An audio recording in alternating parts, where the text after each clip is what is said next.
How to add bank account in OneXBet app. I'm gonna guide you through the process on how to do it. Let's get started. First of all, on your phone, launch the OneXBet app. After you are in the app, make sure that you are logged in with your account. Once you are logged in, you will see this kind of app interface. Now, in order to add bank account in your OneXBet app account, you need to go to your account settings. Here in this bottom right corner, you can see the menu option. Tap on it. In this page, at the top right corner, you can see the deposit option. Select that. Once you're in the account deposit space, over here you can see this payment systems in your region option. You need to enable this option. Now it will show you the list of payment methods that are available in your country.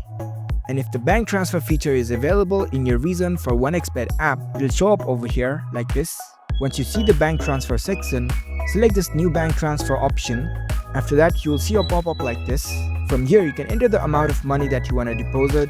You need to enter your bank account name, your surname, your email associated with the bank, provide the name of the bank, provide your bank account number. Once you enter all of your details and your bank information precisely, you can tap on this confirm button. After that, you can follow along the process, and that's how you can easily add a deposit from your bank account. If you found this video helpful, don't forget to give this video a thumbs up and subscribe to our channel for more tech tips. Thank you for watching.